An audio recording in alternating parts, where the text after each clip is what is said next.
আসসালামু আলাইকুম। নিশ্চয়ই সবাই ভালো আছেন। আলহামদুলিল্লাহ আমিও ভালো আছি। আজকে আমি আপনাদের সাথে শেয়ার করব স্পেশাল পাকোড়া এবং স্পেশাল চপ, যেটি খেতে খুবই সুস্বাদু। অনেকেই দেখা যায় যে কষ্ট হবে ভেবে বাহির থেকে কিনে নিয়ে আসে, কিন্তু একটু কষ্ট হলেও নিজে বানিয়ে এভাবে খাওয়ার মজাই আলাদা।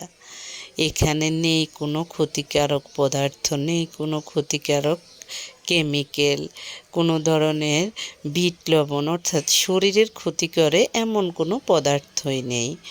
অথচ বাহিরের এগুলো যখন কিনে খাবেন তখন দেখা যায় যে বাহিরে পোড়া তেলে অর্থাৎ যে তেল বারবার ব্যবহার করা হয় সে তেলে এক ধরনের ক্ষতিকর পদার্থ উৎপন্ন হয়, যা শরীরের জন্য অনেক বিপজ্জনক।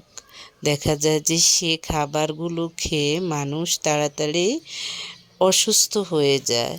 এমনকি ওই মানুষগুলো দেখা যায় যে হার্ট অ্যাটাক করলে তাদের খুব অল্প সময় বাঁচিয়ে রাখা যায়। আর যারা ঘরের তৈরি খাবার খায় তাদের কখনো হার্ট ব্লক হলেও সেটা একদম সাথে সাথে বিপজ্জনক অবস্থা খুব কম হয়। তাই সবসময় এরকম কষ্ট হলেও হাতে তৈরি খাবার রেডি করবেন এবং হাতে তৈরি খাবার খাবেন। আল্লাহ হাফেজ। হ্যাঁ, ছোট একটা ক্লিপ না ওইটা ছোট চাউলগুলোকে লাগবে না, পরে চাউলগুলো দিও না, এবার একটু ময়দা দিবে হালকা। বাবা মোবাইল যাতে হাতের থেকে না পড়ে, হালকা একটু দিয়ে দেন। চাউলগুলো দরকার নেই।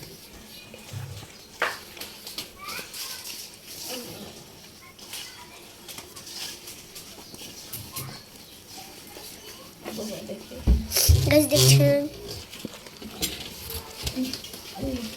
আমরা কিন্তু ঢাকা থেকে ভিডিও করছি। আপনারা চাইলে এখানে আসতে পারেন। এই গেটের নাম কি জানি? আসাদ গেট। এই গেটের নাম কি জানি? আসাদ গেটে আমরা ভিডিও করছি। ওটা বলো কি ব্যাপার? এই ট্রেকটা। আর হ্যাঁ, কি বলতেন গাইস, আপনারা দেখতে পাচ্ছেন, গাইস আপনারা দেখতে পাচ্ছেন। তুমি আমাকে দাও।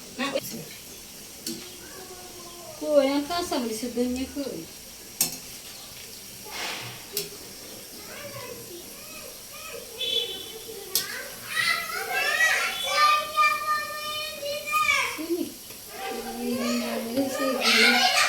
পছন্দ ওই যে টেবিলে বেগুনের